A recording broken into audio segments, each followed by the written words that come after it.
The crops are all in and the peaches are rotting. The oranges are piled in their creosote dumps.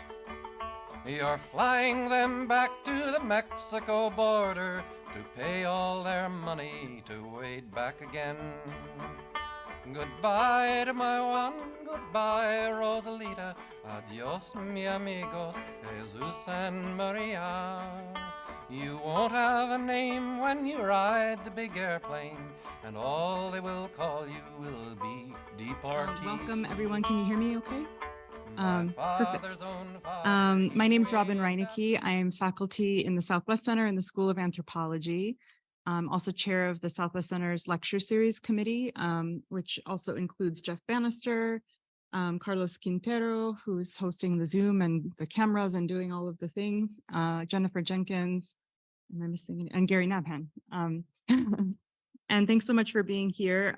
For those of you who aren't familiar with the Southwest Center, please allow me to just introduce who we are and what we do. The Southwest Center has a threefold mission to sponsor and facilitate research on the Greater Southwest, to publish exemplary work growing from that research, and to act in service to all citizens of the region through programs of teaching and outreach. In all three areas, special emphasis is given to strengthening individual and institutional ties to our colleagues at universities and cultural centers in Mexico.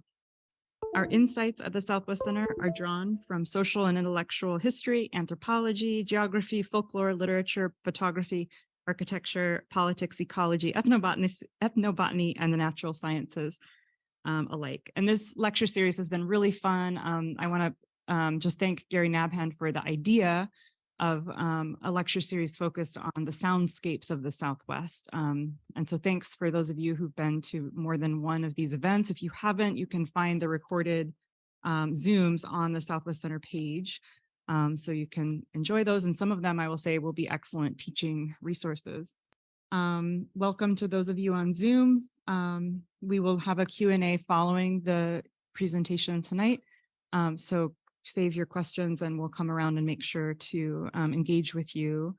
Our event tonight, I'm very excited to introduce my friends and people I respect very much, Tim Hernandez and Ana Saldana.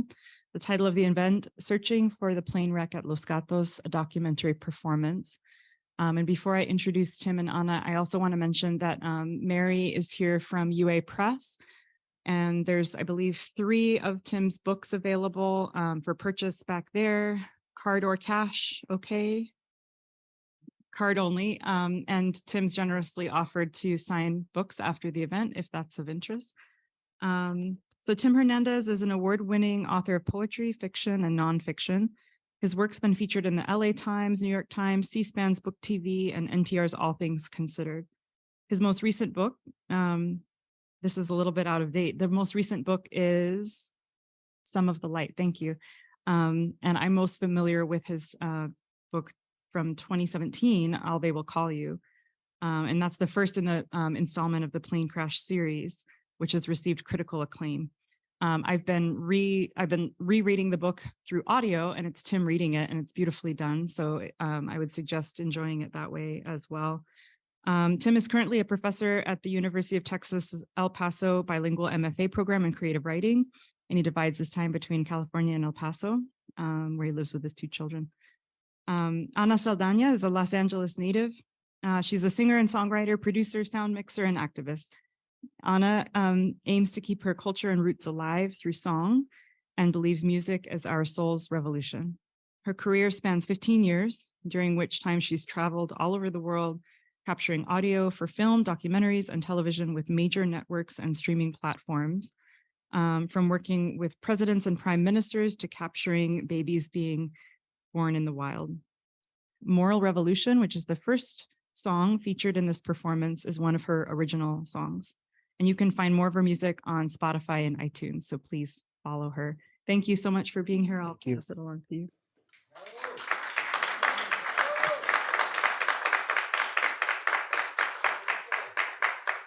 Thank you so much for having us, Robin, and the University of Arizona, and also the University of Arizona Press, my publisher. I'm very grateful for that y'all are here.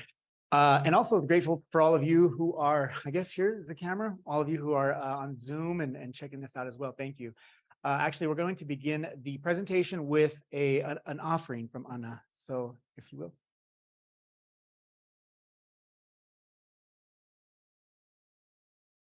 So yeah, this is just a quick offering for the original stewards of this land, our ancestors, and to all of you who are here today. You as well.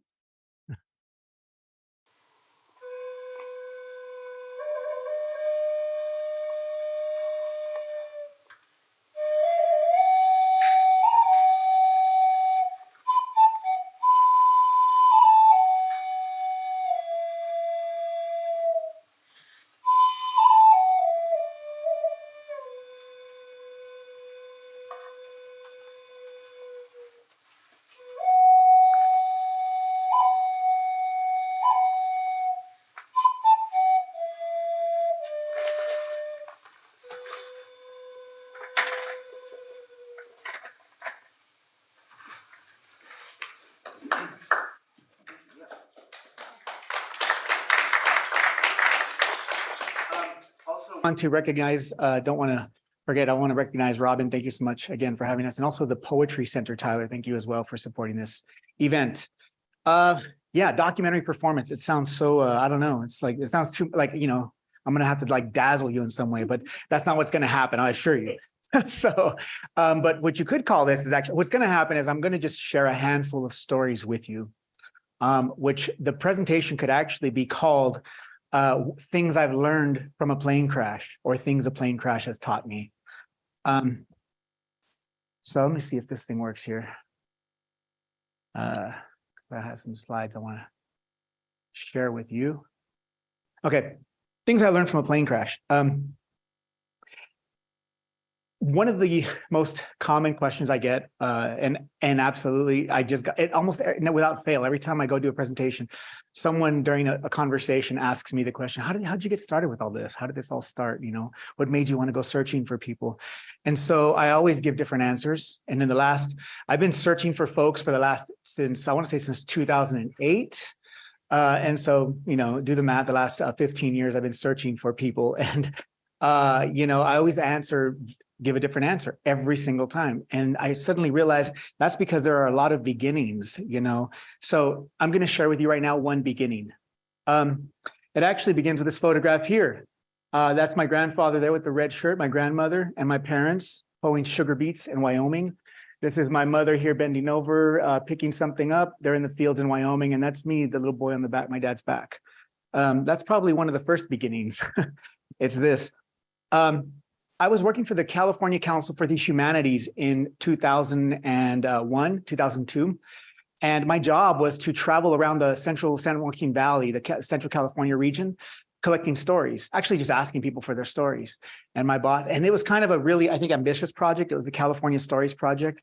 And my boss told me, you know, this morning you're going to be up in the North Fork Mono talking to the tribe there, the North Fork Mono tribe, talking to the tribal elders, interviewing them. By the afternoon, by 1 o'clock, you're going to be down in Fresno, California, interviewing a Cambodian family, the Khmer Society. You're going to talk to them. And then by the evening, you're going to be over in Tulare talking to the Oklahoma migrants from the Dust Bowl.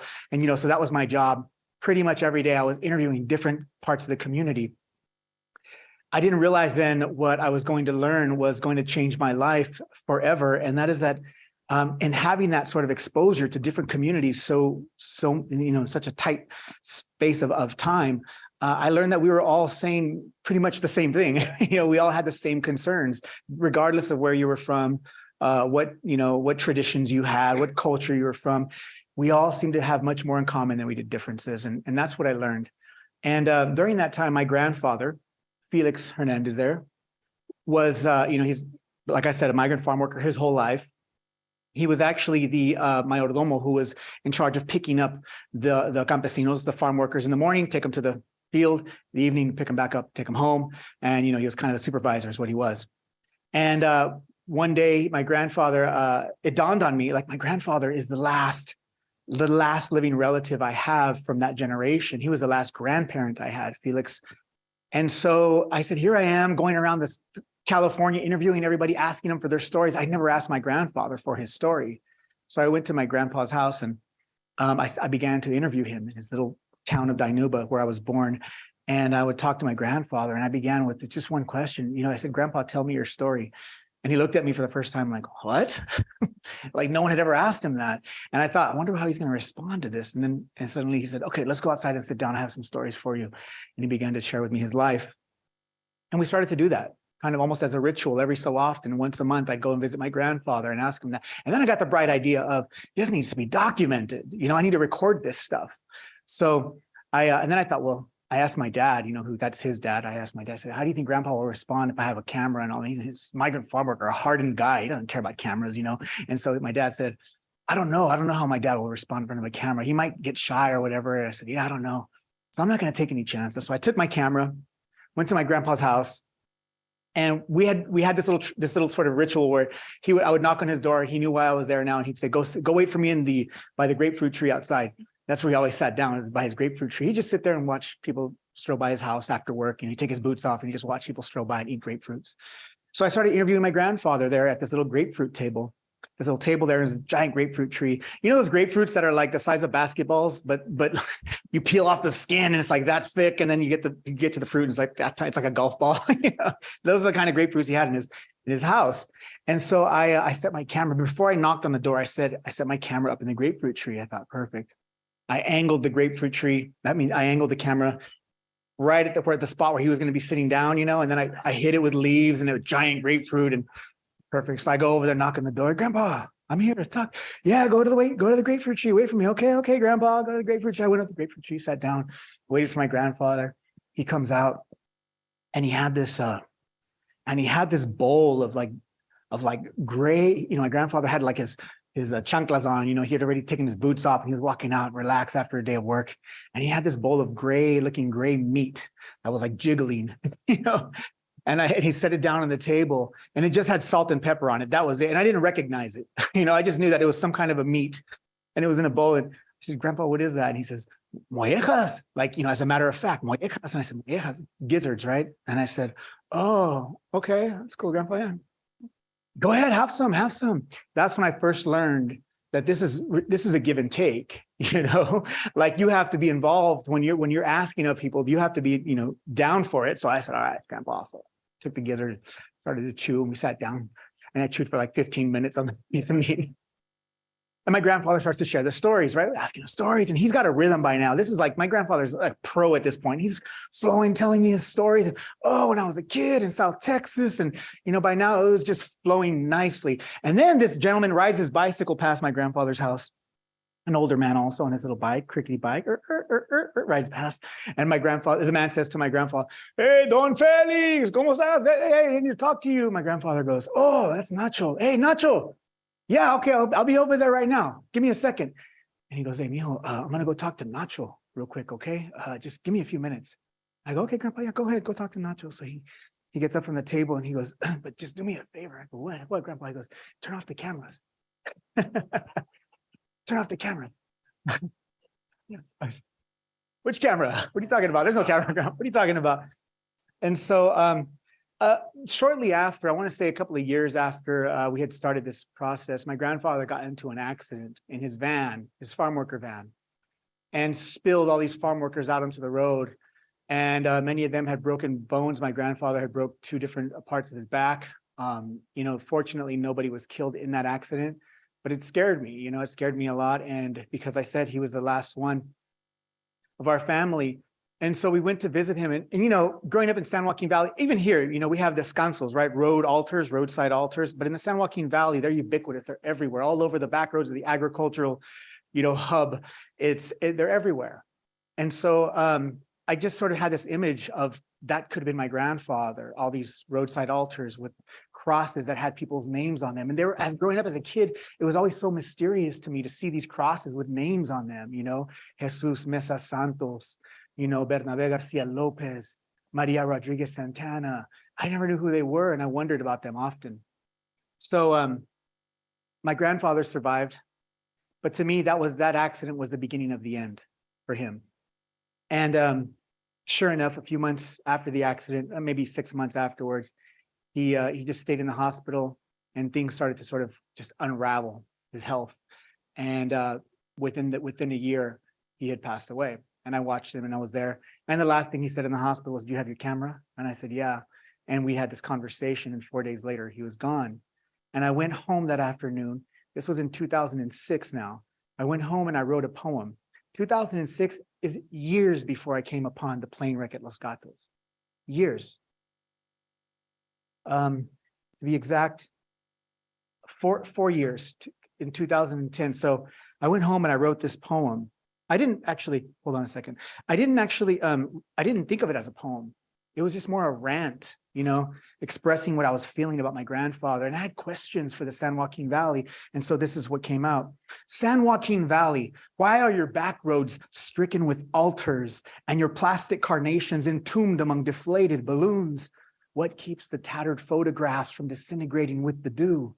Who dies in the back of a farm worker van, limbs splayed to the heavens? Who survives? Who arrives first? Who will harvest those bodies? Who recalls them in a dream? How does one return the belongings? When names fade, where do they go? What country will claim the purgatoried? And who inherits this wreckage? How do we count the invisible? Can angels scale border walls? Who will open the gates for them? Who denies them? What manner of love is this? And that to me was the beginning of what prompted me to search for the plane wreck at Los Gatos. Those questions were there long before I had come upon this piece of history.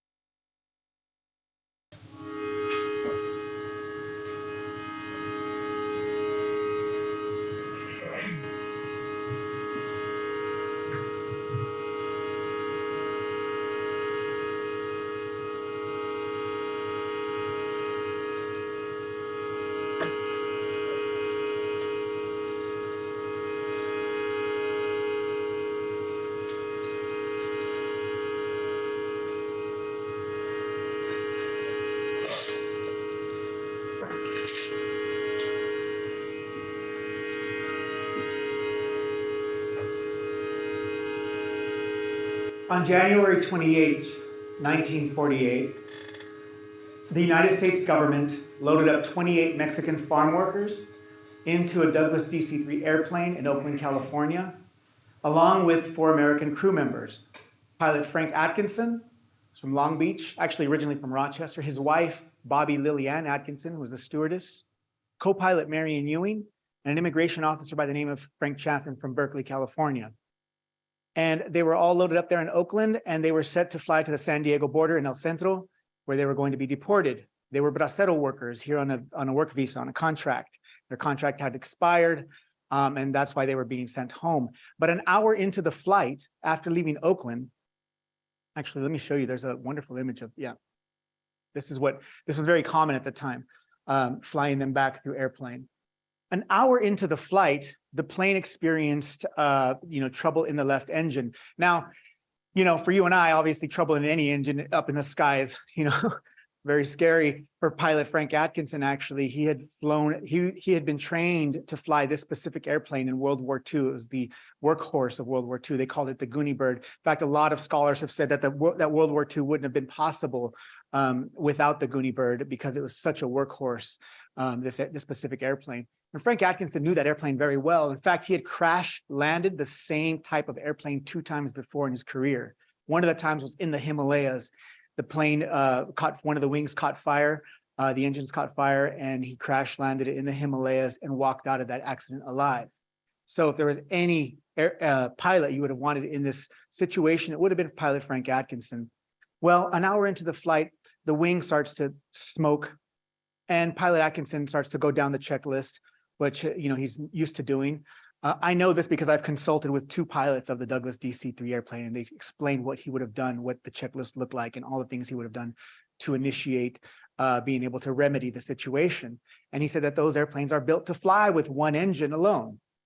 If I saw a propeller stop, I'd freak out. But they said no, that was very common. A propeller would always stop, and what they would do is they called it feathering the prop. They turn the propeller, they hit a button, and it turns the propeller sideways to reduce the wind resistance, and then you can fly with 1 propeller. So it was very common. So he started to do that, but then the unthinkable happened.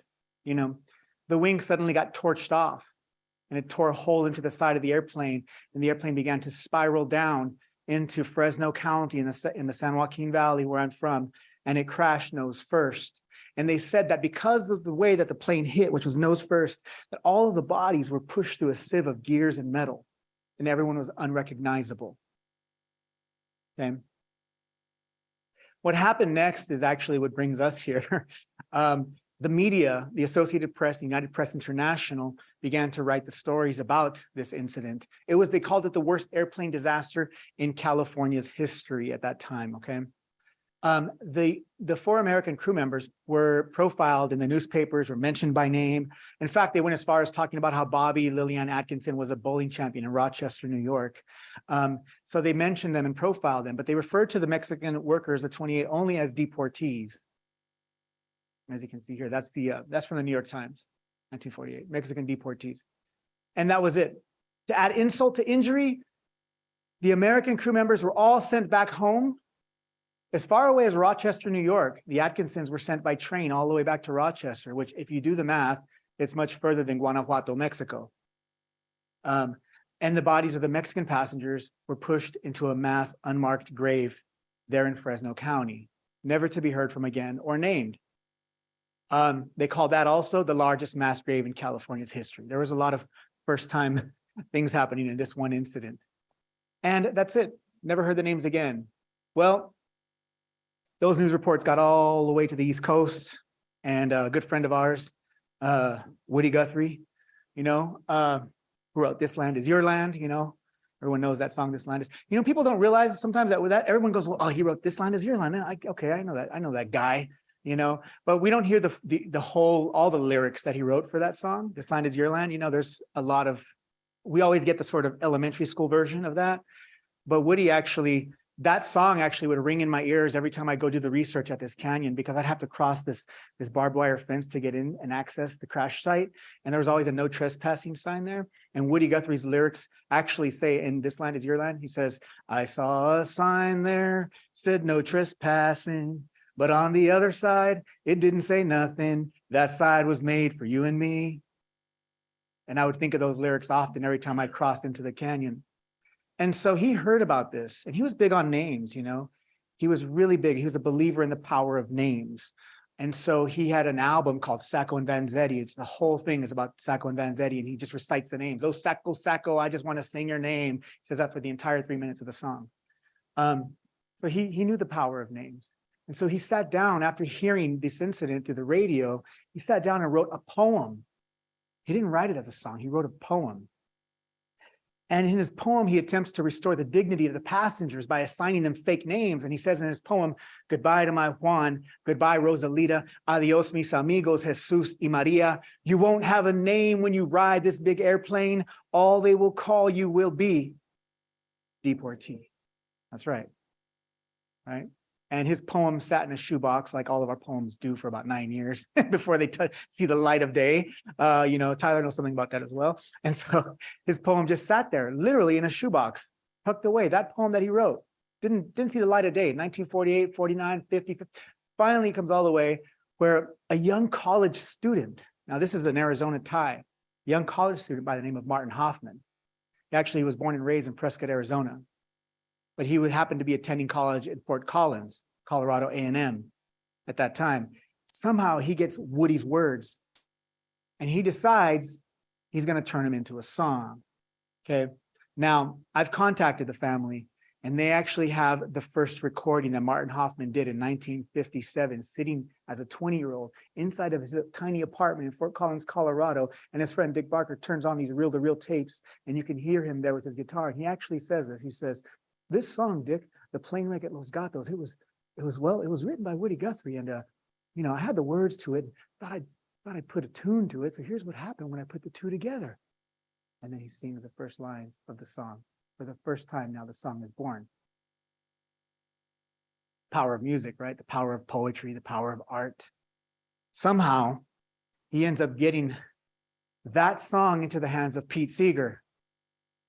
And Pete Seeger was traveling through Colorado at that time, and somehow Martin Hoffman's group called the Balladeers ended up hosting him, and they had an after party. And I wanted to know the origins of the song. Now, this is early on before I could find any of the families. So I was trying to do whatever I could to piece together the whole story. So I was wanting to get a hold of Pete Seeger. I had no idea how to get a hold of him. These are stories about synchronicity, y'all, too. There's a lot of synchronicity in this. So one day there I am living in Colorado, and I'm walking down, and I see this musician busking in the streets of Colorado, in Boulder, Colorado. He's busking in the streets. And he stops me, and he said, in the middle of the song, he stops me. His name's Mark Silent Bear. And he stops me. He goes, hey, aren't you the guy that found the deportees, or that's looking for them, or something like that? And I go, yeah. How do you know? He goes, well, because I heard something in the local paper or something like that. And he goes, you should write Pete Seeger. And I said, great, give me his number. I would give me his address. Sure, I'll write. And he says, no. He says, I'm friends with him. And I said, okay. And then he goes, I'll give you the address. I said, all right. Gives me the address. I write to Pete Seeger. I don't hear anything from Pete in months. Months pass.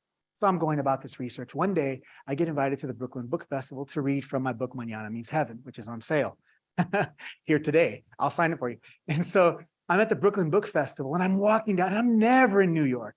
Never in New York. I'm walking up Manhattan, and all of a sudden my phone rings. Now this is just months later. Phone rings, I look at it, and I'm like, well, I don't recognize that number. So I do what we all do. We just go, boop, voicemail, stick it in my pocket and start walking around, and they leave a voicemail.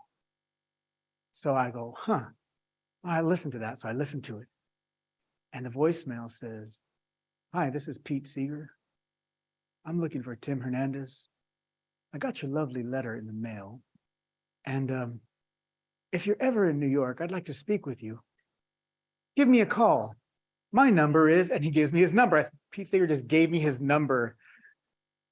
So I was like, oh, you can hear it, actually. I think we can hear it. Let's see. That'd be fun if it's possible. 7. To save, press. Hi, this is Pete Seeger. Trying to get a message to Tim Hernandez. I got your beautiful letter, and I'd like to talk to you. Okay. My telephone number is 8. No, you're not going to get that. Everybody's like, 8. What else? Anyway, so that was the message. So I call it right away. The next morning, I'm right there in Manhattan, and his grandson's picking me up, and he's driving me to Beacon, New York to meet Pete Seeger. And he says, now my grandfather, Tim, I should just let you know, you'll either get 5 minutes with him or 5 hours with him. It just depends. He's 94 now, so it just depends, so just be grateful for whatever. I said, of course, I'm happy to be there. I just was shutting up, just driving. And there I am at Pete Seeger's house in Beacon, New York. And he gave me 2.5 hours of his time, and we sat and spoke about the song. He told me how it happened, how Martin Hoffman played the song for me. And he said, it was an after party, as I recall. And we were sitting down, and I was tired because I don't drink. He says, and I was just tired. And I heard him, and someone said to him, hey, Marty, why don't you play that song of Woody Guthrie's that you wrote? And he said, you wrote a Woody song? He says, yeah, there's Deportees. And he says, let me hear it. So then Martin Hoffman starts to play it. Then Pete Seeger said, play that one more time for me. And he took out his notepad and wrote some notes down. And then he took off. And then a few months later, Martin Hoffman got a letter in the mail saying Pete Seeger is going to record the song. He's going to co-credit you with Woody Guthrie. So to this day, that song is always co-credited to Martin Hoffman, who's from Phoenix, Arizona, from Prescott, Arizona. He stayed in Phoenix quite some time also, but that's how the song happened. Okay. And I have to say, it's because of that. That's one of the things I love. I love the idea that because of this song, right? Because musicians, poets, to me, I was like, because of this song, in my head anyways, I'm always like, I imagine it that they had asked that, lyrics asked that question, who are these friends all scattered like dry leaves, hung in the air since 1961, when Pete first recorded it. It's hung in the air, that message, who are these friends, long enough, in different languages around the world, long enough for the son and grandson of migrant farm workers born and raised in Fresno, California, to come along and decide, I'm going to try and answer that question that Woody wrote. Who are these friends all scattered? So I'm grateful to the musicians and the songwriters and the singers like Ana Saldaña. So Ana, would you like to share a song with us right now? Yes. And I believe this is one of your original music songs, right? Yeah. The song is called Moral Revolution.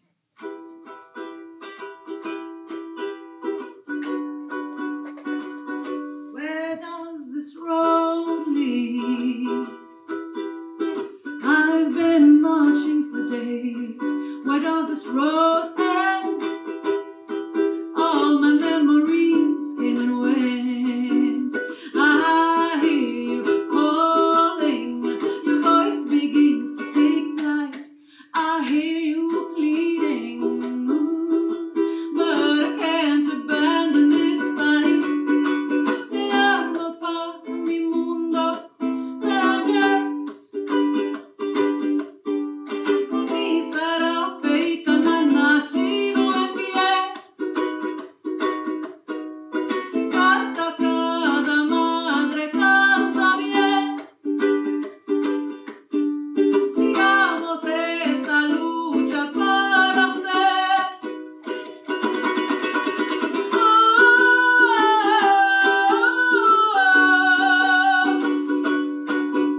Yeah, so there I am up there. This was in 2010 when I first came upon it. There was just a placard there. It's an unmarked grave except for this placard. And that placard basically just called out the anonymity of the incident. It said, buried here January 28, 1948, buried here 28 Mexicans who were killed in a plane crash in Coalinga, California. That's what that said. And I began to, when I was standing there at the gravesite, it sort of suddenly hit me, the reality of the situation, the gravity of it. And so I began to search, not thinking of it as a book, to be perfectly honest, because I had this background in the humanities. I just felt more like there was something that called to me in terms of finding out who they were, who the folks were that were buried. That was it. I just wanted to find out the names. So I began to look for information. I first started online, looking at the National Archives, looking at Ancestry.com, looking at just my life, all these different resources I was trying to find. Went to the Fresno Hall of Records. They told me, the only way we could release any information to you is if you're related to one of the passengers. And then you'd have to prove that you're a relative, So then I went home and changed costume, came back. Oh yes, I'm looking for, Guadalupe. And it didn't work. They didn't have any, they didn't want to give me information. And so I pretty much, after 2 years of searching, I gave up and I called a friend of mine who worked at the only bilingual newspaper in the San Joaquin Valley. And I told him the story and I said, look, I'm going to do what every writer would tell me not to do, which is give the story away, but something happens when you surrender, right? When you just give it away, something gives back. And that's what I discovered happened. I told the reporter the story and I said, I'm looking for these families. I don't know if a story will help find them because I'd have to assume that they were in this area because that's where the distribution of this newspaper was at. It was just in the Fresno, San Joaquin Valley. And he loved the story and he said, I'll write it. He did. Story came out 1 week, 2 weeks, 3 weeks later, nothing. So I was pretty much giving up. That was my last hope. But then late one night at 2 a.m, because by now I'm sort of doing this, going down that rabbit hole, that spiral, that vortex of late night. Anybody who's ever done genealogy knows what I'm talking about. You're like at 2 a.m. going, why am I still looking for my great, great, great, great, great grandmother? And so that was me. And this email pops up like 2 a.m. and it said, Mr. Hernandez, my name is Jaime Ramirez. I read your newspaper article. I am the grandson and nephew of 2 of the passengers on that airplane that were killed. If you want to know anything, contact me. And I said, what? So I wanted to call him at 2 a.m, but I didn't want to, I'm not like that, So I called him at 6 a.m. and I was like, hi man, I said, this is Tim Hernandez. I got your email. And I said, where are you at? Can I talk to you? Where are you located? And he says, yes. He says, well, you can come to my restaurant. And I said, well, where's your restaurant? He says, it's here in Fresno. And I said, at that time I was living in Fresno. I've lived in all kinds of places, but in that brief time I was in Fresno. And I said, where in Fresno? And he said, my restaurant's on the corner of Blackstone and Shaw. And I said, wait a minute, your restaurant wouldn't happen to be Ole Frijole, would it? And he says, yes, you know my restaurant? And I said, my parents have been taking me to your restaurant since I was a little boy. I said, you still have all you can eat soft serve ice cream? And he goes, yes, that's a hit. All the kids love it. I said, I do too. I'll be there.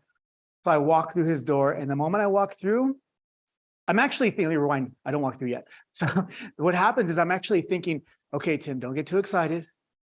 As a scholar, you have to make sure that they have the evidence, the information before you can write about it. And he has to prove he is who he says he is. I can't just take his word for it.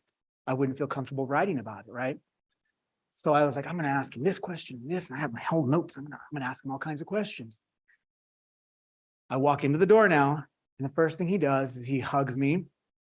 He calls me hermano, his brother, and he says, it's such a pleasure to meet you. I've been looking forward to meeting you for a long time. I know he's joking. So we stop hugging, we go and we sit down, and they're splayed out on the restaurant table. His brother Guillermo, first of all, Memo's a character. His brother Guillermo Ramirez is sitting there behind this table, splayed with all this photographs of his relatives, birth certificates, death records, just everything of his entire family. This is what they looked like when I flew on the first day. That's Jaime Ramirez on the right and Guillermo on the left, and that was the table. That's the first family I would find ever. And we talked for like 2 hours. We're talking, and finally we're done talking. And I was just like blown away. And I go, well, Mr. Ramirez, it's good to meet you. Thank you so much. can I take pictures of all this? Sure, yeah, take pictures, take pictures. Okay, I took pictures of everything. And then I said, I'm gonna be in touch with you. Okay. And then he says to me before I'm about to walk away, he says, hold on, do you have the list of the names? And I said, oh yeah, I have a list of the names. It's from the Hall of Records, but it's a real, I could tell there's a lot of errors. It's not really a good list, but I have a list of names. Yeah. And he says, oh, okay, because I have a list too. And I said, you have a list? How'd you get a list? He says, yeah, hold on. Hey, Memo, give me that folder. Memo gives him the folder. He pulls out this old envelope. And then from the envelope, he pulls out this old sepia stained, onion thin skin newspaper. And he goes like this, and he goes, sets it down on the table, and it says El Faro. And it's a Spanish independent newspaper from 1948 that was only published in Fresno County. And then I read it, and it says, here are the names of all the braceros that were killed in the accident. And then it says their first, middle, and last name. And then it says, and here are the names of their relatives that have survived. And then it has their mother, their father's name. And then it says, and here's the last known address of the dead braceros. And it has the last known address of them all. And so I looked at Mr. Ramirez and I said, well, I don't have that list, And he says, well, here, he folds it back up and he puts it in the envelope. And I said, what would make you keep that? How'd you get that? And he says, the Mexican consulate sent it to my family in 1948, and we've kept it ever since. And I said, what would make your family want to keep it? Why would you? He says, I brought it with me from Mexico when I was 17 years old. I came in the back of a Mustang and I had that with me. I wanted to find my relatives where they were buried. I came and I promised my tia and my grandmother back home that I would find them. And I finally found them all these years. I had been looking for them since I was 17 years old. And so I said, well, that's what made you keep it all? He says, yes, but also I've been waiting for you. And he handed me this. And that became the single clue that has taken me all around Mexico and everywhere else to find the families. There's Guadalupe, that's his uncle who was killed. There's Ramon, that's his grandfather. They both had come together. They were compadres. They had come together because the well back home was broken and they needed to raise money to make an irrigation well for their crops. So they both came as braceros to send money back home to the ejido, to the committee, so they could form an irrigation well. To this day, the well is, I don't have a picture of it, but the well is beautiful and thriving there. And that's the original newspaper, El Faro. I know, I don't know why, but this is on this side over here is a list of names. I cut that part off. I didn't want to show you that, I guess. I don't know. It's like, but that's what the list of names is. This is beautiful. Yeah. So, so Guillermo, before I leave, finally, as I'm walking out, Guillermo says to me, hey, Tim, says, if you ever go to Mexico, I'm coming with you. And I said, okay, Memo, that sounds cool. For sure, we'll do that. And this is in 2013 when I met them. And in 2015, I finally went to Mexico, to Central Mexico, because I had done all the searching I could from here. And I went to Central Mexico to look for them. So I called him, Guillermo, and I said, hey, Memo, I said, I'm going to go. You want to come? And he says, yeah, I'm there. Let's go. And I said, oh, awesome, Memo. I go, hey, listen. And he says, we can use my home in Guanajuato as the home base, and we'll travel to Jalisco and all these. I said, awesome, Memo, cool. We're on the phone, right? And then he says, hey, by the way, let me ask you something. What he goes, you always have the camera equipment and stuff with you, because I was a one-man show at the time. I had all this camera equipment. I was recording things. And he says, I have an idea. He says, why don't we, I know a girl from Charco de Pantoja, where I'm from. She's actually a amateur videographer, but we could hire her. It would help her out too. We could hire her to go around and be the one documenting while we're going. And I said, awesome, let's hire her. He says, cool. And then he goes, and by the way, how are we going to drive? And I said, oh, I didn't think about that. He says, that's okay. I have a compadre. He goes, my compadre Armando. His job is to transport stuff in that area, and he knows all those roads. He'll take us everywhere. Armando has a car. Okay, let's get Armando. I'll make sure he gets a little cash too. We'll get Armando. Okay, cool. And then he goes, all right, let's go. Let's meet up. So I fly to León, Guanajuato in 2015. I arrived there, and Guillermo's standing there at the airport waiting for me with Armando, who's wearing this giant, he's like yay tall, but he's wearing this giant, he's not a sombrero, he's wearing like this giant tejana, big old cowboy hat with his shades that have like mirrors, you know, and he's just looking at his toothpick and he's looking at me. He's got the grip strength of a bull rider. You know, good to meet you, good to meet you. He's the driver, right? So we get in the car and we're driving now. And at that point, Memo looks back at me because I'm in the back seat, just like, and they're in the front seat. And Memo looks at me and he goes, "Hey, Tim, so Sandy Cano, her dad is really traditional. So when we get to her house, I'm going to get off, talk to her dad. And if I wave at you, then you come down. If not, you just stay in the car." All right, Memo, sounds good. So we get to Sandy Cano's house and Memo gets off and he goes around and the two men are outside talking. I can hear him talking to the window. You know, I'm just kind of just watching and smiling and he's talking to them. And the man's asking questions, you know, like, how long are you going to be gone? Okay, 14 days. Okay. And what's the sleeping situation? She have her own room? Yeah, she gets her own room wherever we stay. Okay, cool. And how much is she getting paid? Yep, she's getting paid. Okay, good. All right. He agrees, shakes hands. And then Memo looks at me and he whistles. "Damn, come out here." So I come out. "Hey, good to meet you. Good to meet you." And then the dad yells, "Sandy!" Sandy comes out with all of her equipment, all of her cameras and everything ready to go. She was ready. She was like behind the door, you know, the door opens and she comes out right away. So there we go. We all jump in the car. We're driving up this cobbled road and it's me in the back. Sandy's here. Memo's in the passenger seat and Armando's driving. And then all of a sudden, way at the end of the road, as we're about to leave town finally to go do the research, way at the end of the road, there's a little, from a far distance, I can see this old man standing at the end of the road, just looking, waiting. And at that point, Guillermo turns around, he looks at me, and he goes, "So there's one more thing." He goes, "So my uncle Leobardo, he overheard us talking the other day. He's 88 years old. And he said he knew that we were going to go on this trip. And he said he's going to go with us and he's not taking no for an answer. So that's him over there. That's Leobardo. He's waiting for us." So, all right. So then, but sure enough, we get there and Leobardo gets his little bag and he puts it in there and he takes his hat off. He gets in the car with us. And now it's me, Leobardo in the middle, Sandy on the other side. And that's the team. It's like, there we are right there. Like Ocean's 11, but 5 of us. And we go searching. We arrive in Jocotepec. Yeah, you ready for the song? Okay. We arrived first in Jocotepec, Jalisco. And Guillermo had said to me as we were driving, he says, and now mind you, these are cold, we're going basically cold door to door. There's no contacts or anything like that I'm aware of. It's just information I have, and we're knocking on church doors because they hold a lot of the records for the communities and the municipio's offices. We're knocking and we're looking for the families of these passengers now. At this point, it's just a real all out, like we're going to do whatever we got to do to find these families. And so we're knocking on doors. We get to Jocotepec, and as we're arriving into the town, which is there in Jalisco by Lake Chapala, Guillermo says to me, "You know what?" He goes, I have a number of a man at the municipio's office who, it's a long shot.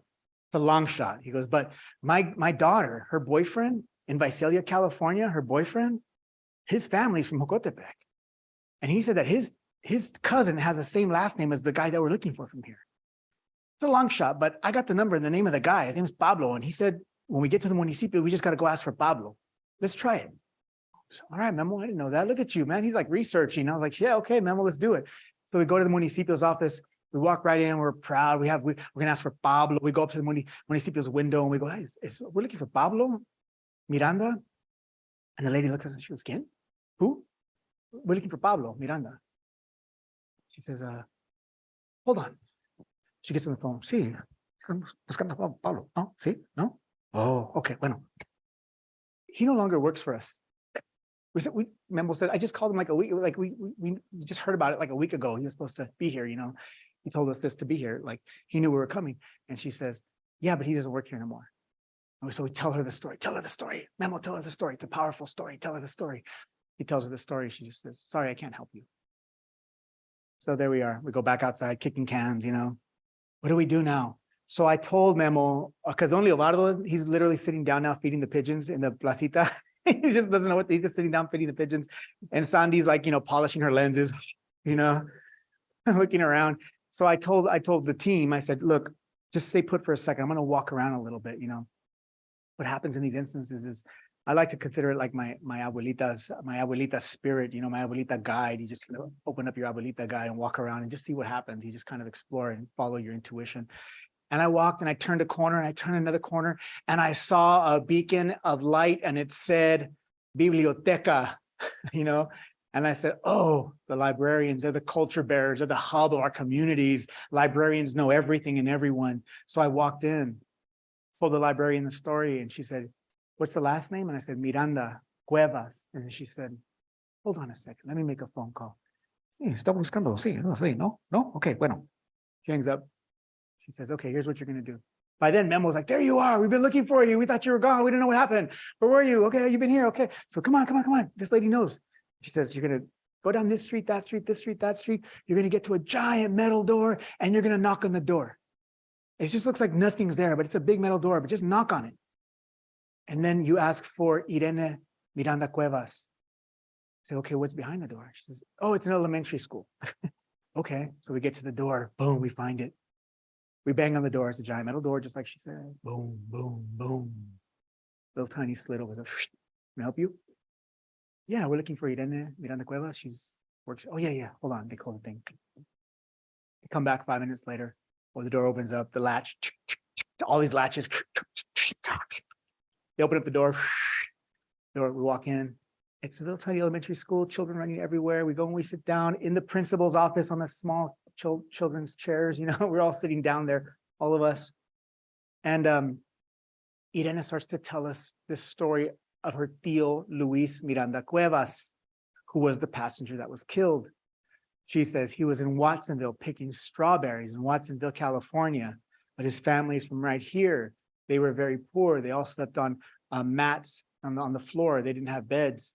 After Luis had died, the family received a lot of money and they were able to buy beds. And that was the whole reason he had gone to the United States, so that he could send his family back money so they could buy beds. And she said, so the price he paid to fulfill that for his family was a lot. She said, but as she's doing, principals of schools, especially elementary schools, they're superheroes, right? They got capes on and all that. And so she was actually multitasking, taking phone calls, calling up relatives as she's telling us stories. And by the time she's done telling us all these stories, her relatives are there. The room is filled with all these relatives, like 20 people, and they're all staring at us, wondering who's asking questions about their tío Luis. And they're all staring at us. And finally, when they're done, she says, now you folks have to understand that this is all word of mouth. None of us were alive when Luis was killed. We weren't even born, most of us. So, so that's just what we heard. And then I raised my hand because, I'm in elementary school. I raised my hand and I said, is there anybody who might be alive who would have possibly known Luis? Anybody? And they all look at each other. No. She says, sorry, no, that whole generation's gone. There's nobody. But then a voice in the back goes, Casimira's alive. ¿Eh? Casimira's alive. No, Arturo, no es cierto. ¿Sí? No, sí. So they all huddle. Arturo says Casimira's alive. Okay, first of all, just a 2 seconds pause for the writers in the room. When you're searching for people in a story, you want someone's name to be Casimira. That is an awesome name. Casimira, almost sees. Like that's how memory, I was sitting there geeking out, like what the Casimira is like a way memory works, and we're asking to retrieve memories. Casimira, I have to meet Casimira. Who's Casimira?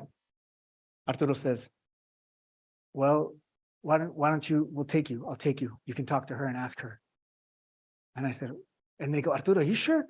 I thought she passed away. No, she's there. You know what? Everybody get in my van. Come on, everybody, get in the van. So we all pile into Arturo's van and he's taking us to Casimira's house now.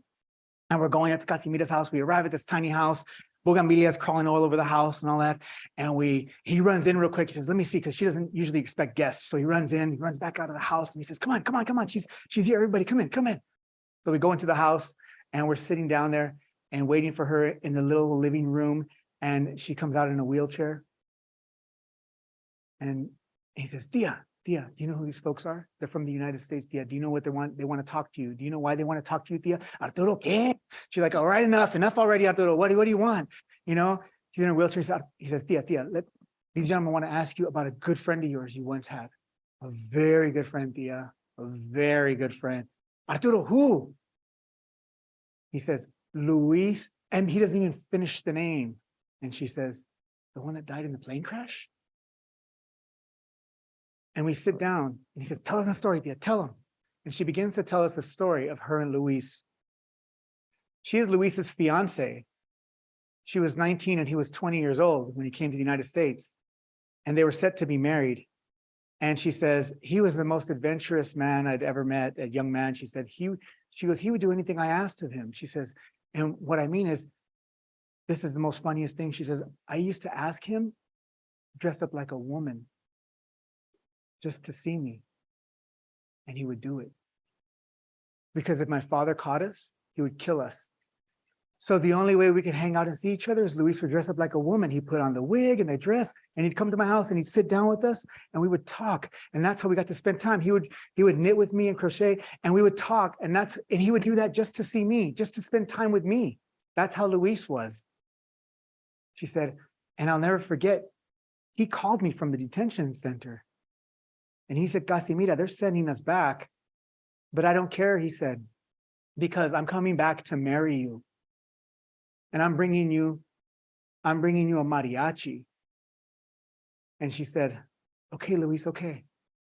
So then she said, a couple of days later, I'm down at the corner store where Luis's brother works. My sisters and I would go and we'd hang out because he had the radio playing. We listened to the radio and we danced outside. I knew Luis was coming home. And on the radio, they said, a terrible accident in California that killed 28 braceros. And they read the names of all the braceros that were killed. And we heard Luis's name. She goes, and something funny happens to me. I don't know why, but whenever I feel deep pain or sadness, I just begin to laugh. I don't know why. So I began to laugh.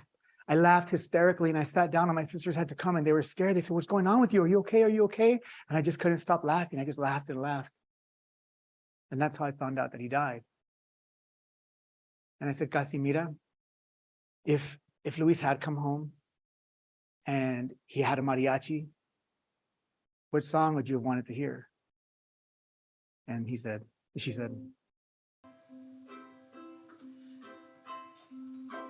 voz de la guitarra mía, al despertar la mañana, quiere cantar su alegría a mi tierra mexicana.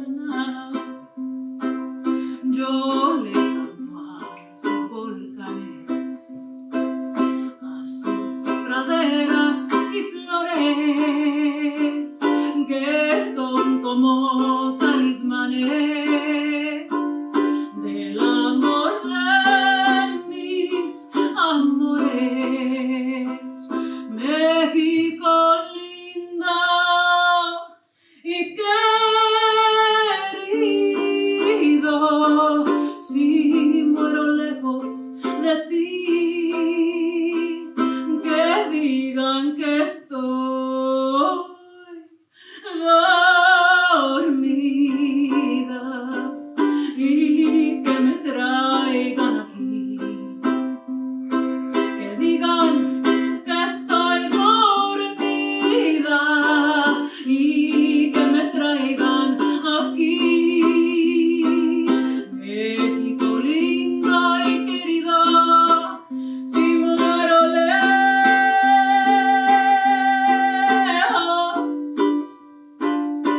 de ti.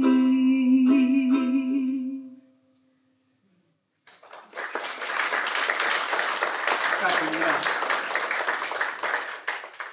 That's Casimira, and that's Arturo. Her nephew was really excited about Sean. Wow. That's her when she's younger, at the time, and that's Luis there. See his name? She has such a cinematic look, right? She's beautiful.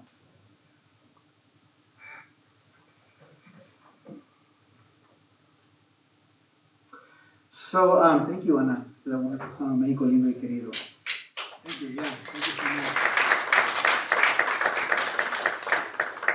So this year is the 75th anniversary of the plane crash. I'm going to take you, I wish I could share with you all the stories, but I'm going to take you just through a quick montage through a quick sort of just a series of some of the folks that some of the families I was able to find, okay? This is Jose Sanchez Valdivia on the left. I met his family in La Estancia, Zacatecas. And Jose, they said his little brother Celio told me that Jose was known to be a baseball player. That's what he came to the United States to do, was play baseball. And in fact, he ended up playing baseball. His hero was Babe Ruth growing up. And he came to play baseball. And in fact, in California, they now have the Mexican League, and it was founded in Stockton, California. And he was one of the first people to play in the Mexican League, to start that in California. The youngest passenger of them all, Alberto Raigosa Carlos, he was 18 years old. The baby he's holding is Ofelia, and Ofelia is the one who's holding his photograph there. And that's their family, yeah. And I went in 2019 to Mexico City. And the woman in the middle, the eldest one, her name is Elvira Pirwan, and she actually was his girlfriend. That was his girlfriend. Oops.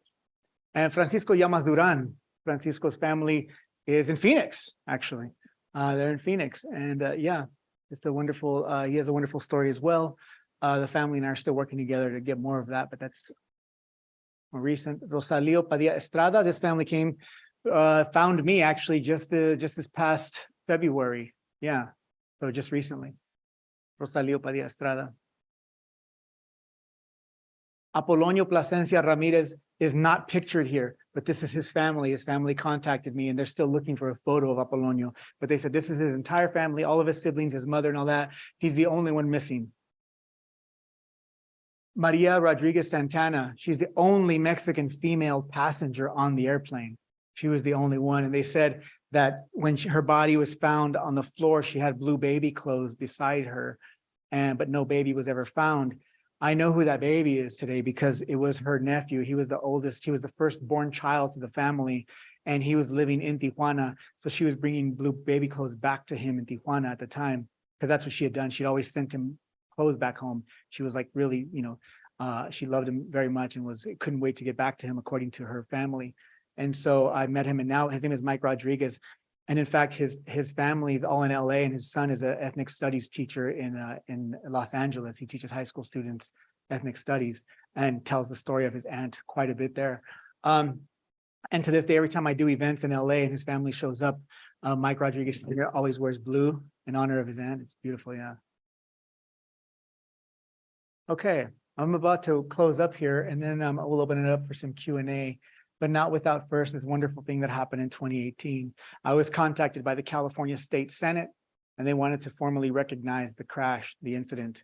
It had never been before recognized by any government entity until 2018. You see Manning, Senator Manning there, Senator Ben Wessel there. There's me, and there's my son Salvador. My dad looking at Senator Manning distrustfully. And also Joan Baez is right there with us. And you see all the families holding the photographs. And something pretty amazing happened. You see these gentlemen standing there? Well, at the beginning, what happened is Senator Manning said, I'm going to read the names of all the passengers out loud. We're going to honor them here on the Senate floor after they had told about the incident. And the families were here. And he said, I'm going to read the names out loud. And he began to read the names. And everyone was sitting down. Of course, all everyone in the chambers were sitting down there. And as he began to read the names, my son back there, Salvador, who was, I think 9 at the time, he started to whisper after every name. He began to whisper. He had seen me do this many times at events before, so he kind of knew the routine, but I didn't tell him to not do it here in the Senate chambers. And he started to whisper after every name. He would say,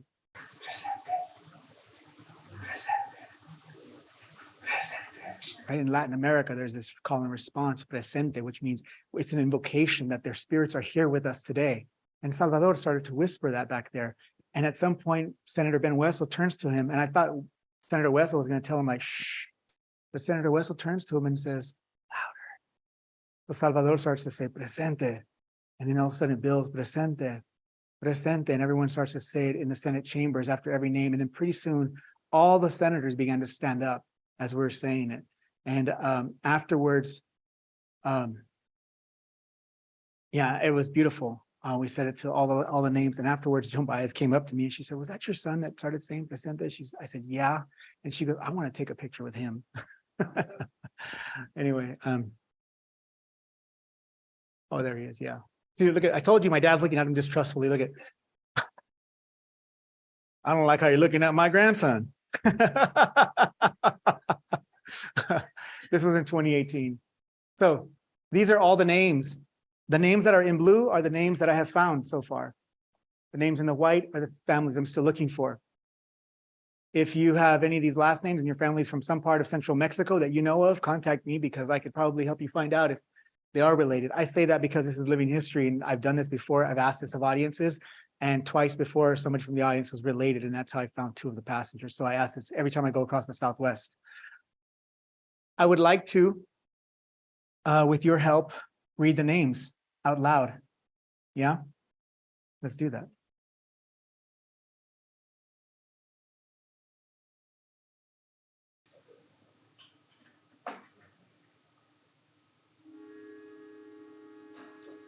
Miguel Álvarez Negrete.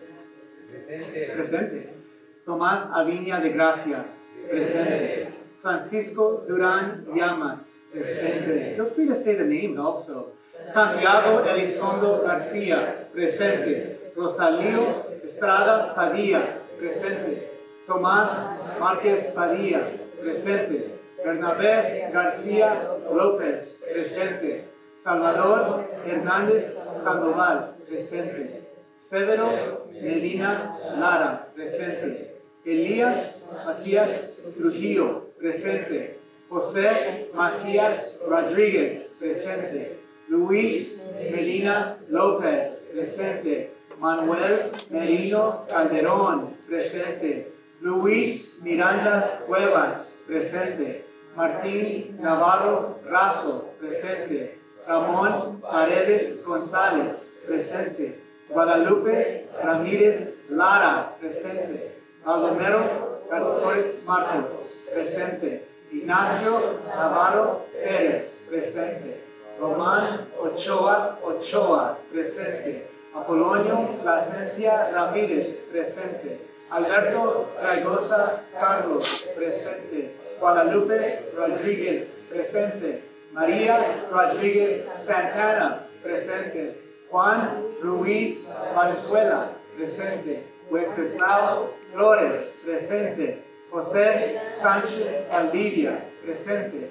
Jesús Santos Mesa. Presente. Frank Atkinson. Presente. Bobby Atkinson. Presente. Marion Ewing. Presente. Frank Chaffin. Presente. Woody Guthrie. Presente. And Martin Hoffman. Presente. Thank you all for helping me. Thank you.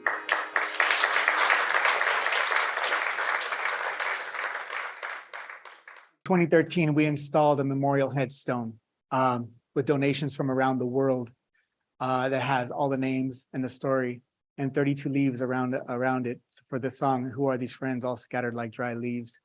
And we also left, you can't see it, but in the foundation is the original placard that had their anonymity there. And that's in Fresno at Holy Cross Cemetery now. So now we're going to close with the only thing we haven't done, which is the song. So Ana Saldaña, yes, Deportees.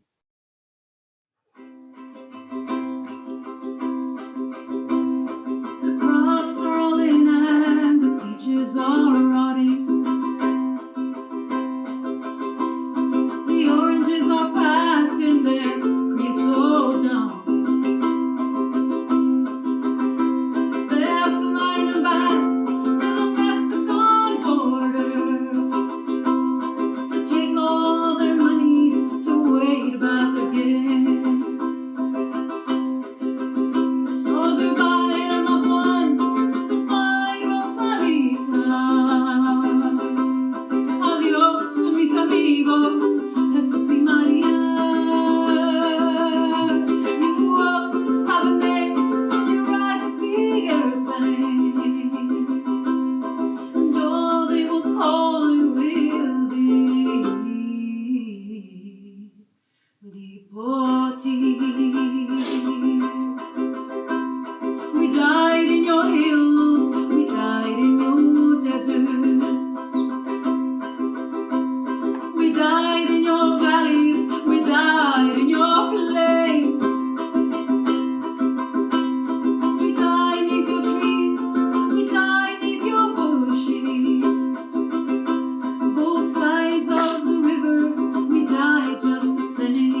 Anna. Thank you. I think we have time for a few questions. We can take a few questions if that's okay. Yeah, if anybody has a few questions, we don't mind taking them. Yeah, it's probably. Take it out. Yeah. Thank you both for that really beautiful and moving presentation. It's like I feel a little choked up. Yeah. But we should I would love to hear from you all, and we would love to entertain your questions. So I'll go around with a mic to the audience, and then I think Jeff's gonna keep an eye on the Zoom questions. So if you have questions on Zoom, please type them in the chat and they'll be up for all to see. So keep that in mind. And I'll come to the first question in the audience. That was great. That was a really good job. Yes, that was awesome. Thank you. Thank you for, wow, that was a very moving experience. Thank you so much. Thank you. Very quick question. Other than people from Mexico and from the US, were there other among the workers who were from other countries? Not from other countries that I've found so far, no. No, they're all from Mexico, different regions, different parts of Mexico, but not from other countries. Yeah. Yeah. Thank you very much for your care and compassion and caring for these families for the last 75 years.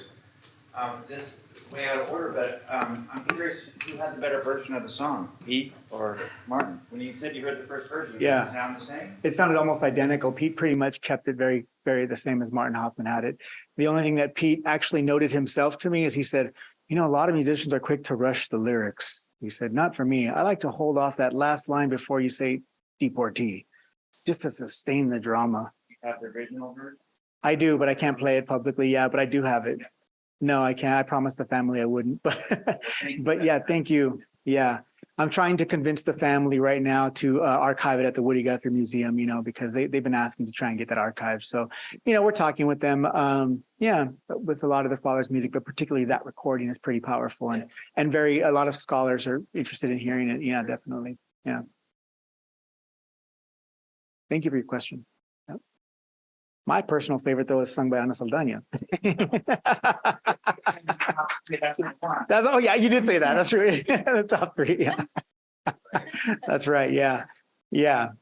And, you know, Martin Hoffman's version of it, you can tell he's kind of just inching along, trying to figure the song out. He doesn't sound yet like he owns this. He doesn't really feel like he's there yet. Yeah. Pete Seeger obviously took it and ran with it, you know, but it sounds, he kept it very, very much the same as what Martin's arrangement was. Yeah. Yes. Absolutely beautiful. Thank you. Evening with both of you. Thank you so much. This is not so much a question as it is in our conversation about versions of the song. Is if you've heard Daniel Valdez's version. Yes. Sung in Spanish. Yeah. Performed through Teatro Campesino. Yes.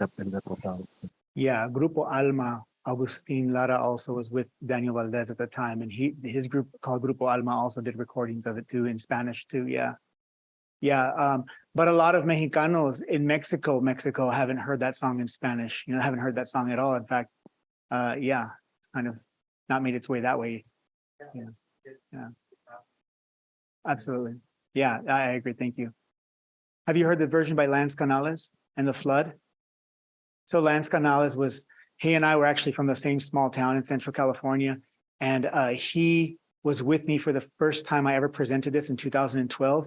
And this is before I had ever met Ana, and he performed it with me. And Nora Guthrie, Woody's daughter, was in the audience. And she came up afterwards and said, that's how you guys have to keep presenting this all the time. And he ended up going on to record it. He and I recorded it. And it's the first time the Guthrie family recognized it's the first time that song was ever recorded with the names in it. You know, and I'm whispering the names as Lance is singing the song. And now that is how everybody around the world sings it, with the names. Yeah. That's according to Arlo Guthrie. He told us that. He said, yeah, I was in Italy at this folk conference and they were singing it like that with the names and everything. He says, I met the guy. Incredible. Lance Canales. Yeah. Just a comment on the Zoom that's relevant from Bob Neustadt. Hi, Bob. I'm a big fan of your book and the version of the song that you recorded with Lance Canales and the Flood. Do you know if the band is playing at the site of the crash in Los Gatos Canyon in that video? No, they're not. They're playing though in the hills of Lance Canales' hometown. He recorded it there at his home in the hills there in Orosi, California, where him and I went to school as kids. Yeah. But I will say this, there is one of the families that's holding a sign in the video. It says Ramirez, it says Guadalupe Ramirez. That's the family, that's Jaime and his wife. That's the actual family of, passengers. So go ahead. There was one part in your presentation where we were talking about how important it was for Spanish language local newspaper. Yeah. And how you found the list of that. Yes. And I'm really like that you highlight that because here in Tucson, the only Spanish newspaper had closed like a couple of days ago.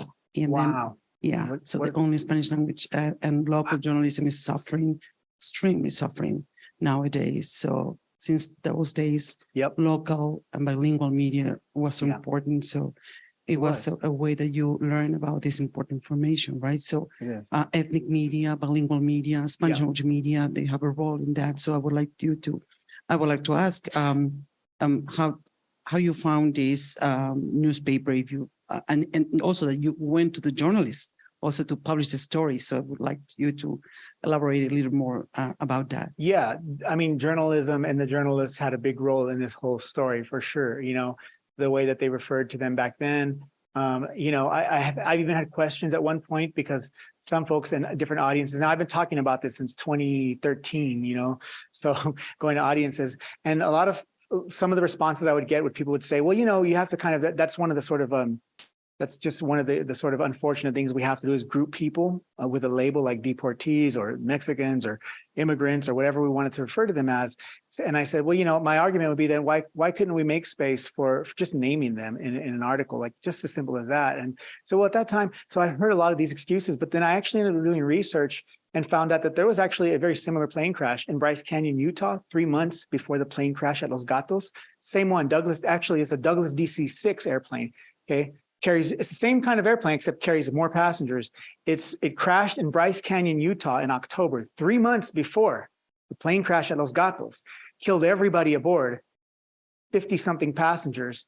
And all the newspaper articles did full profiles, pages of who they were with their photographs and everything, named everybody. So the media at the time was, picking and choosing, as they still do. But I think, though, at least in my experience, reporters like Vida en el Valle, Juan Esparza in Fresno, California, was very receptive and said, yeah, let's correct this. Diana Solis from the Dallas Morning News is also somebody who's very, if anybody's familiar with her, she has ties to this story, actually. El Faro, that newspaper, I was in Dallas one time, talk about synchronicity. I was in Dallas one time and she said, do you have a copy of that? And I said, yeah. And so I showed it to her and she says, is there a byline on that? And I go, I don't know. I never looked. And I look and I said, no, there's no byline. And she says, let me show you something. So after the event, we went out to her car. And she takes out of her car in Dallas, this framed newspaper article from El Faro, the same newspaper, okay? And she says, my grandfather was a journalist for El Faro in Fresno. She said, that's why I decided to become a reporter and a journalist, because my grandfather, I have a feeling, she says, and look, this is my grandfather's article, and we read it. And then I read, and the style and the writing and the tone is very similar. So, but it doesn't have a byline. So it could have been written, that article could have been written by her grandfather, yeah. So a lot of good reporters and journalists doing some really good work out there, really good work. My daughter's in multimedia journalism at UTEP. So I'm like, come on, Mija. Yes, Gary. There's history about Martin Hoffman. Yeah. Yeah, Martin Hoffman, he was one of the first, again, because I was looking for the song. He was one of the original people I was looking for in the beginning. And I found out that it was very elusive, a mysterious death.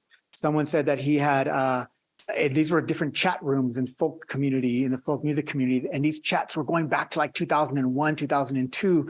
And I was reading these old chats and they were saying Martin Hoffman went to the Navajo reservation and nobody ever saw him again, or he killed himself, he committed suicide. They didn't know, they didn't know what would happen. There were just all these rumors about him.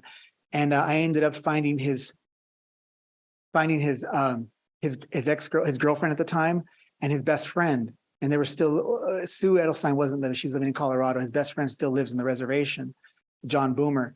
So I finally called him up and I said, can I talk to you, John? He says, yeah, sure. Come on out. So I met with John Boomer and I sit down and he's an artist. He's a wonderful, you can look his work up. He's a wonderful sculptor. He's just incredible artist. And he sits down, he says, Martin Hoffman and I were good friends. We played that song many times on the reservation. And it's true, he took his own life and we could never find where he was buried. So we went out searching for Martin Hoffman's grave on the Navajo reservation and ended up finding him under a juniper tree. Nobody knew where he was at.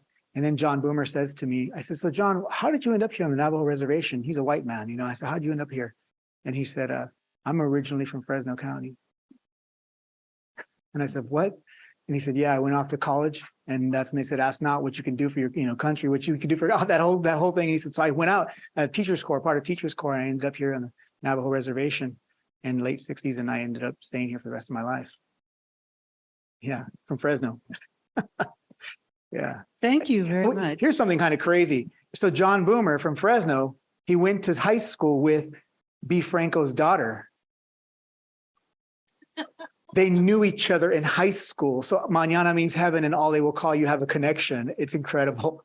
Yeah. I know it's stupid. It's ridiculous. Sorry. Yes, your question, please. Thank you very much, both of you. You're talking about synchronicity, or Yes. I might call it serendipity or grace. That's right. But I've had a few moments like that this evening. I was living in Prescott, Arizona in the mid-70s. So to know that Martin Hoffman was from Prescott's very interesting. I wrote a paper on the bracero program when I was a student at Yavapai College in Prescott. I also met Gary Nabhan in Prescott. Oh, really? He was Gary a in Prescott? student at Prescott College at the home of mutual friends. So I don't know if it's synchronicity, grace, or serendipity, or whatever it is. It's pretty exciting when it happens, isn't it? It is. For researchers. Well, Thank we you. recognize it. Thank you. Does anybody here know Jerry Davich? The name Jerry Davich? No? Okay. I thought out there. Yeah.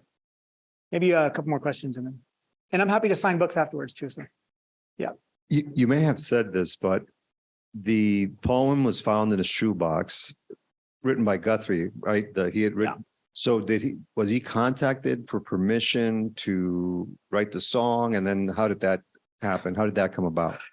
So I did some of that research too, and I don't know the definitive answer to that, but I know that a man named John Greenway, I believe his name, was a folk musician who was a professor at Boulder, Colorado, at CU Boulder back then. He actually published a small book called Folks American Protest Songs. Okay, and this would have been in 9 years after what 1957. Published this book, and in that book is the lyrics to Deportee, the words. And it turned out that Martin Hoffman was friends with John Greenway also. So I think it might have been like he passed him the book, or he got they were hanging around the same. Judy Collins was a part of that small circle at that time. So they were all sort of folk musicians hanging around that part of Colorado, the Front Range, where I had lived also for 10 years and did my research. That's incredible, yeah. So there's a question here, but Yes. he's my husband, so I'm going to cut in line. Okay. Yeah. I appreciate the comment from Zoom that I'm going to chime in on, but thank you Sure. so much for this informative and moving presentation. I first heard the song Deportees when I was a teenager, and Pete Seeger sang it on his TV program Rainbow Quest. It was so sad and haunting. 56 years later, I'm glad to finally hear the names of the crash victims who are no longer anonymous. And that word anonymous and helps bring me to my question, which is, how do you tie this 1948 catastrophe involving the deaths of immigrants with the loss of life on the border here in the Sonoran Desert and the current thousands who are anonymous crossing this way rather, or recrossing after having been deported? I would just love to hear if you make a link historically, if you see a connection there, and if so, how do you interpret that? Yeah, that is a very powerful question from a very powerful person who's involved in that, in your work also, Robin, really. Honestly, I have no real answer to that because it's something that it's still very raw to me. And it's something that I'm still, I think about often. In fact, I just finished another manuscript in which I contemplate that over and over, how this plane crash is still in some ways playing out today, some of what happened in that incident. And I feel like this country, in general, I think the real issue here is not even about did immigrants, didn't get their name or buried anonymously. To me, the bigger issue is dehumanization in general. And that's what we see happening everywhere in every part of society right now in this country, particularly. That's my biggest concern, is how we see that dehumanization playing out in various parts, whether it's police brutality, whether it's somebody, a man going into a Walmart in El Paso, Texas, where I live, in 2019, and, killing people because of their color and their race. For me, politicians, rhetoric, using such language that is also dehumanizing, not only aside from being meant to polarize us, but for me, that's the concern. And so I keep asking myself then right now where I'm at, and this is why it's raw, is because rather than, we had this conversation at lunchtime, there's change and there's transformation.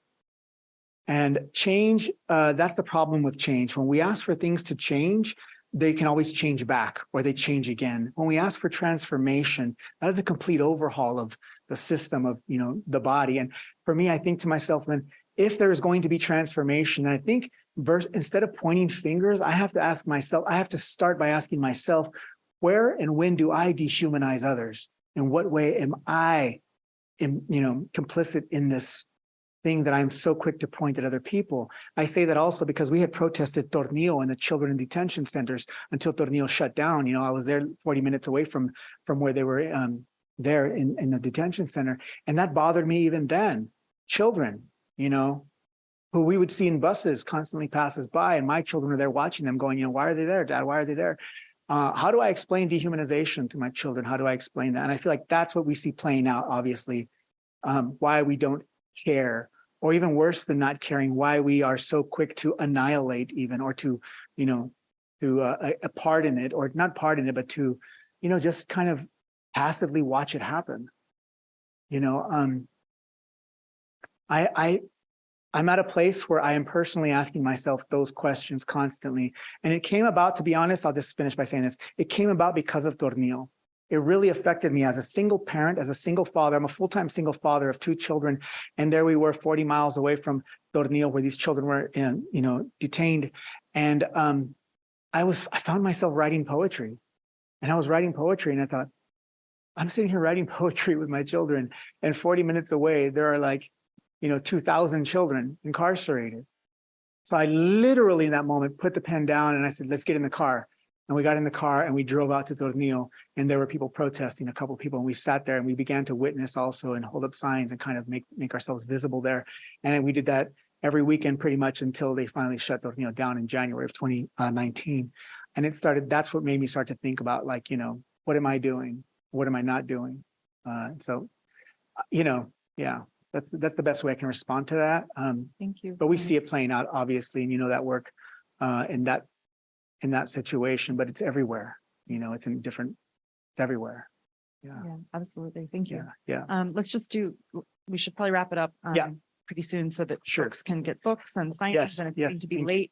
Do you want to ask your question? I'm curious if you're using 20th century tools. Are you using Facebook and podcasts and social media?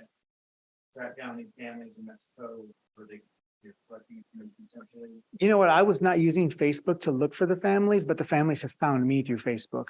Yeah. 3 of the families have found me through Facebook. Yeah. They're like, this guy's posting a lot. Let me maybe see what, but yeah, they found me through Facebook. 3 of the different families. Mostly, no, I've gone through, to be honest, the most effective way is just to be there in Mexico, knocking on doors, because I have enough information. It's just about having the resources to keep going back and keep going back. For me, that's been the most effective way. Some of it has come by way of the book, All They Will Call You, which you can buy here. I'm happy to sign. But it really, and I mean this truly, people have read about the book, or the media attention the book has received, and they heard about it. In fact, Mike Rodriguez, Maria's nephew, he said that I heard an NPR thing that they did on this book. And I said, I think that's my aunt. So he contacted me, and it's because of the book. Yeah. So the book has gravity. So thank you to the University of Arizona Press. Thank you all so much. Appreciate it.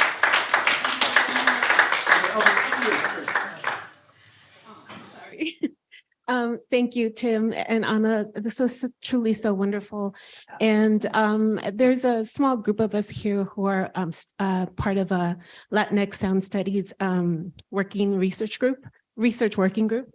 And so it's just, I've read your work, my partner's read your work, and we've heard the songs and we've read your poetry, but it is really wonderful to also kind of have the sound of Anna's voice and Anna's singing and Anna's music here. And I was wondering if you could speak a little bit about your collaboration and yeah, that's Sure. my question. Thank you. Sure, thank you. Thank you very much. Do you want to say anything about that? You can start. Yeah, I mean, you know, one of the things is that I can go to any city, pretty much any city. And I've proven it so far, at least all the cities I've gone to, and I can ask an organizer, do you know somebody in the folk community that I can be in touch with? And they say, yeah, sure. And then I ask that person, do you know the Deportee Song? They say, absolutely. And I say, come and play it with me. And that's what I was doing for many years, you know. Turned out though that mostly, I'd say 99% of the musicians were always men, you know, and that's also how we heard it originally. And of course, once I met Anna and saw what she was doing and saw what she was about and the way she would present her stories and performance, I was like, would you ever be interested in collaborating? And she said, yeah, sure. So now she's the one. And I'm also discovering something really awesome about collaborating with somebody over and over is that, you know, the routine, you start to figure out, so yeah, there's much more, it starts to develop further, you know. And we had really started working, I was working on this as a one-man show for a long time. And then the pandemic hit. And then it was like, it took everything out, all the wind out of the sails. So we're kind of just started in January. We just started performing again and picking this back up. This is the third performance we've done for 3 or 4 years. So Well, the third performance in Right. person, but we did a lot of Zoom performances over the pandemic. So that's kind of how we started off. Yeah, that's kind of how we started off. It was in Zoom just to, you know, I was in LA and he was in El Paso and he's like, learn the song. And, you know, and I was, of course, it's a beautiful story. It's a beautiful song. And I was honored. And at first I was like, maybe I'll do it on the piano or, you know, and I played it on the piano and I was like, no, because it's a string, you know, it's supposed to be in string. And so then I just, well, you heard it. So I just kind of made it my own. And, but yeah, he's been so gracious in inviting me and I've just been so lucky to share the stage and space with everyone that's, you know, present. Yeah, so thank you. I mean, we hope to keep doing this and yeah. it's powerful. It's good to have a strong female voice, especially Goodbye to my one, goodbye, Rosalita. Adios, mi amigos, Jesus and Maria. You won't have a name when you ride the big airplane.